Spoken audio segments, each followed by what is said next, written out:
Although the popular saying "one face, one race" associates Greeks and Italians, highlighting the similarities between the two populations, perhaps a more adequate comparison would probably be between Greeks and inhabitants of Magna Graecia, the southern part of Italy which exchanged with Greece culture and knowledge. Yet the origins of this phrase are still uncertain. Many believe that the expression is of Italian origin, even if the Greeks use it more frequently. It is a widespread saying that has become part of the popular heritage and defines common principles, values, objectives, and cultures. These two people have a common history, and one of their main characteristics has been and still is the need to emigrate. Despite the loss of power and splendor, the two populations have gone to find fortune elsewhere without forgetting the strong bond with their country and its values. History also shows the strong similarity of values between these two nations and certifies how both people and cultures have contributed to art, literature, democracy, and institutions, validating once more this expression.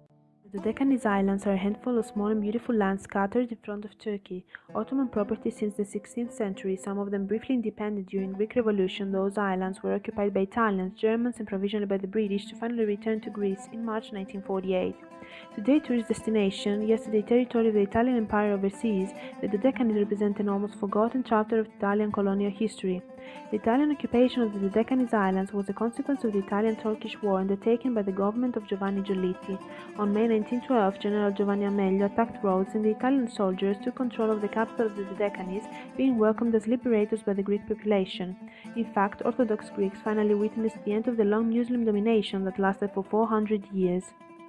To appease the protests of France and England contrary to the excessive expansion of Italy, Giolitti said that the occupation of the archipelago was provisional.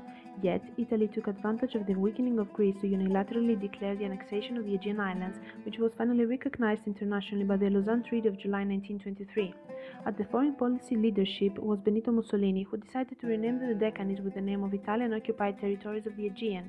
He nominated as governor Mario Lago, who managed the reorganization and modernization program of the Aegean Islands, which included the creation of infrastructures, the relaunching of agriculture, and the promotion of industrial and artisan enterprises. The governor launched some administrative reforms, such as reordering the cadastre and the civil registry, confirming Italian as an official language. After that, he called the architect Forlestano di Fausto, who designed the new city plan of Rhodes. The civil, criminal, and commercial codes in force in Italy were adopted, and the courts of first and second instance, the Court of Assise, and the magistrates' courts were established. He also intervened in the educational system. He established the role of the supervisor with the task of inspecting schools, and moreover the Italian language was definitely imposed as mandatory. Schools were divided in two categories. The first included the royal schools, that is, those opened by the occupiers after 1912, and the second comprised the ones of the Marchia prior to the Italian conquest that were controlled by the Greek Orthodox Church. In December 1936, Mario Lago was replaced by Mussolini with Quadrumvir Cesare Maria De Vecchi. Upon his arrival, the new governor ordered the dissolution of municipal councils, the abolition of confessional courts, the closing of Greek-language newspapers, and the dismissal of all Greek teachers. He set up a commission to control textbooks, removing those too distant from the fascist doctrine. Initially, the native population had welcomed the introduction decided by Lago of 1 hour of Italian in their school programs, but when such subjects became mandatory, it caused open protests following the decision of De Vecchi to impose the Italian language by definitely banning Greek from classrooms. This order led a large number of Greek families to pull their children out from school, while many Greek teachers created the clandestine movement of secret school. On the whole, the transition from the paternalistic manners of Mario Lago to the more determined ones of the new governor provoked a real shock to the spirit of the inhabitants of the Dodecanese. On June 10, 1940, the entry of Italy into war was announced via radio, and in October, General Ettore Bastico took the reins of the Aegean government. Between January and February 1943, the German occupation began in the Dodecanese, and after the arrest of Mussolini, the events underwent a rapid acceleration. On September, the surrender of Rhodes was communicated to Berlin, where the governor of the occupied territories was forced into house arrest. By the time, the Germans took complete control of the islands. In the autumn of 1944, the German command to Rhodes faced a strong economic crisis. When Wagner wanted to guarantee normal rations to his troops, he ordered the seizure of most of the agricultural and livestock products, causing a real famine. Hunger was so great that people fell exhausted on the streets or went to die in the shelters. Often families did not report the death of their relatives so that they did not lose the little they could still have with the ration book. When Italians landed in Rhodes in 1912, approximately 4,500 Jews were residing largely in the district called Juderia. They had kept the red traditions of their ancestors. After a brief period of mistrust, the Jews of Rhodes saw with increasing congeniality the soldiers of Loyal Army, whose commander, General Amelio, declared to guarantee the well-being of all inhabitants without distinction of race or religion.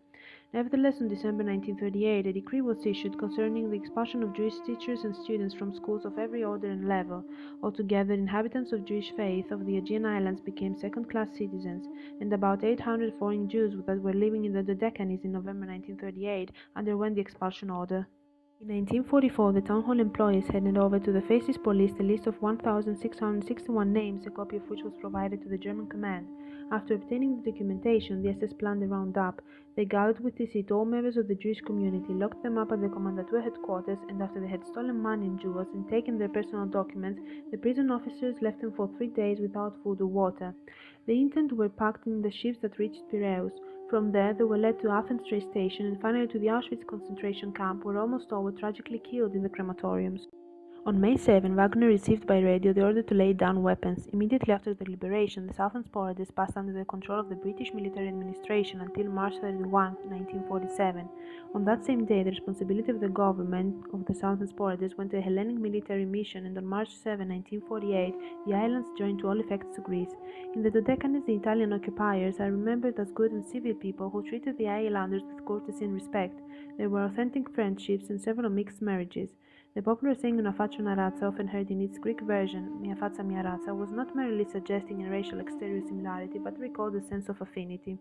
The well-known movie Mediterranean of 1991, which focuses on the story of a group of Italian soldiers relegated to an Aegean island, makes its point on this peculiarity. Italians seem reluctant to play the terrible role of the invaders. Although Greece and Italy are presumably at war, the main characters prefer to socialize, eat, play, and even sleep together.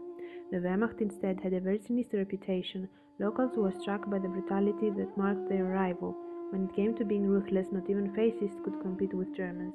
The inhabitants of the Dodecanese were so terrified by the Wehrmacht that they immediately dropped out any possibility of open protest or armed resistance.